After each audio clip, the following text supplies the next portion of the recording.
नवरात्रि के तीसरे दिन सुनिए माँ चंद्रघंटा की कथा। चंद्रमुखी चंद्रघंटा चंद्रलेखा विभूषिता सिंहगामिनी दुर्गेत्वं देवी भक्तार्ति नाशिनी। जय माँ चंद्रघंटा। आप सभी पर माँ चंद्रघंटा की हमेशा बनी रहे। प्रिय श्रोताओं, आज नवरात्रि का तीसरा दिन है और इस शुभ अवसर पर अब आप सभी सुनेंगे माँ चंद्रघंटा की संपूर्ण कथा।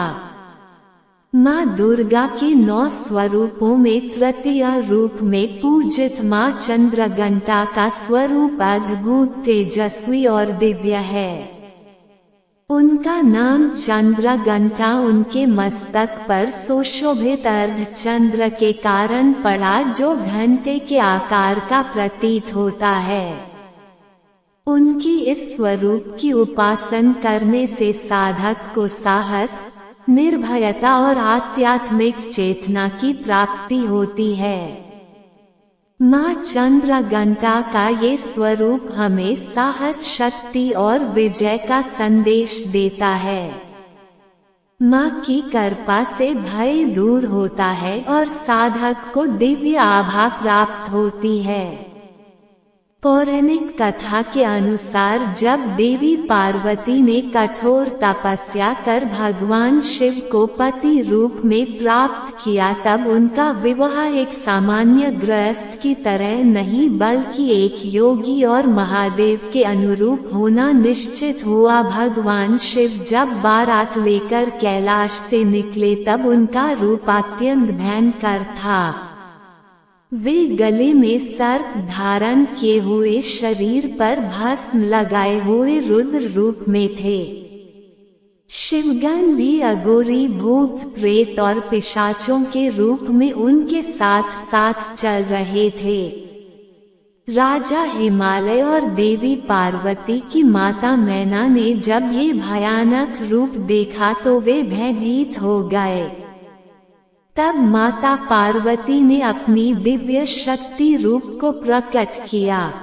उन्होंने अपने मस्तक पर अर्धचंद्र धारण कर लिया, 10 भुजाओं में शस्त्र धारण किए और सिंह पर आरूढ़ होकर अपने दिव्य सौम्य रूप का संतुलन साध लिया। उन्होंने मस्तक पर घंटे के आकार का अर्धचंद्र उनकी शक्ति का प्रतीक बना। माँ चंद्रघंटा ने अपने इस स्वरूप से भगवान शिव को शांत किया और उन्होंने बारात को सौम्य रूप प्रदान किया, जिससे विवाह का माहौल भक्तिमय और मंगलमय बन सका।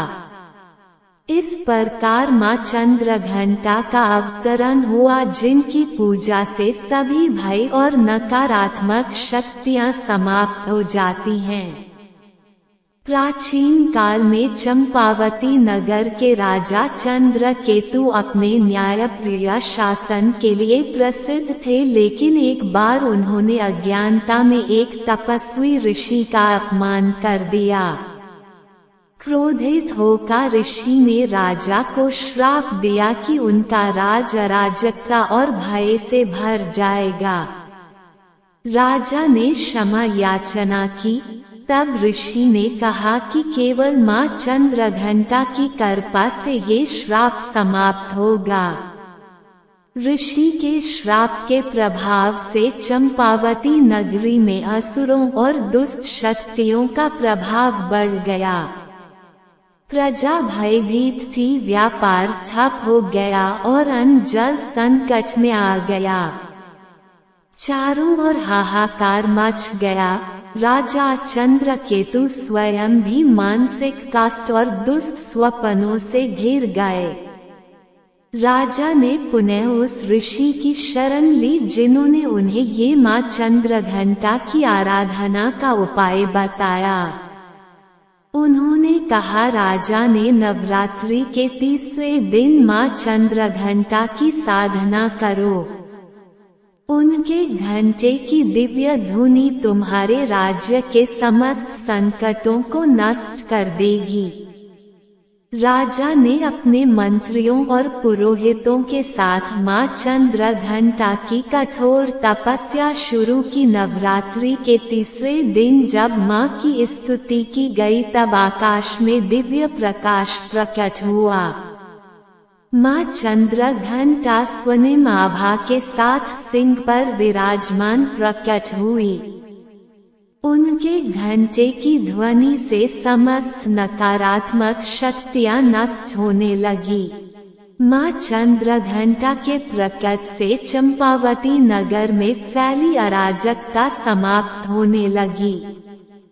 उनके घंटे की ध्वनि से सभी दुष्ट असुर भयभीत होकर भागने लगे। मां ने अपने त्रिशूल से समस्त दानवों का संहार कर दिया और नगर में पुनः सुख शांति स्थापित हुई। राजा चंद्रकेतु ने मां को कृतज्ञ होकर प्रणाम किया।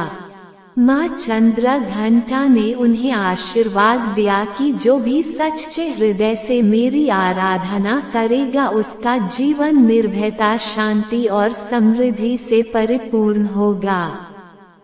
मां के यह वचन सुनकर राजा ने संकल्प लिया कि नवरात्रि के तीसरे दिन नगर में मां की विशेष पूजा की जाएगी। राजा ने मां चंद्रघंटा की भव्य प्रतिमा स्थापित कर प्रतिवर्ष नवरात्रि में उनकी पूजा का विधान प्रारंभ किया। धीरे धीरे मां की महिमा चारों ओर फैल गई और जो भी भक्त सच्चे मन से उनकी उपासना करता उसके जीवन से सभी भय, संकट और कष्ट समाप्त हो जाते। इस प्रकार यदि कोई मां चंद्रघंटा की सच्चे मन से पूजा करे और अगर मनुष्य अहंकार और अज्ञानता में गलतियां कर भी दे तो भक्ति और समर्पण से और मां की कृपा से उसे सुधार सकता है। मां चंद्रघंटा की आराधना से इस प्रकार सभी प्रकार की नकारात्मक शक्तियां दूर होती हैं। प्राचीन काल में महिषासुर नामक एक अत्यंत शक्तिशाली असुर हुआ। उसने घोर तपस्या कर ब्रह्मा जी से अमरत्व का वरदान मांगा। ब्रह्मा जी ने कहा कि अमरत्व संभव नहीं है, लेकिन वह किसी भी देवता या पुरुष के हाथों नहीं मारा जाएगा, ये वरदान दिया। महिषासुर ने इसे अपनी अजेयता का संकेत समझकर त्रिलोक में आतंक मचाना शुरू कर दिया। उसने इंद्रलोक पर आक्रमण किया, देवताओं को पराजित किया और स्वयं स्वर्ग का स्वामी बन बैठा।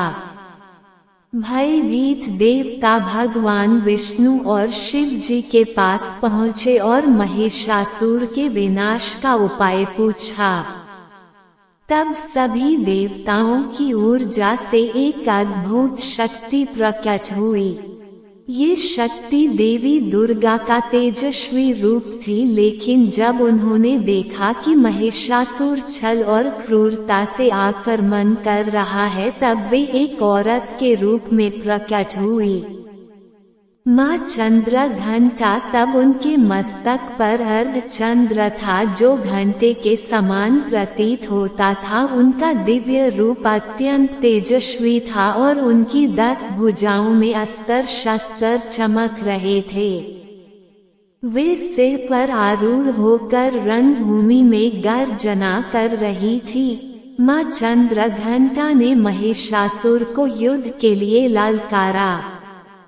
जैसे ही उनके घंटे की ध्वनि रणभूमि में गूंजी, महिषासुर की सेना में हाहाकार मच गया।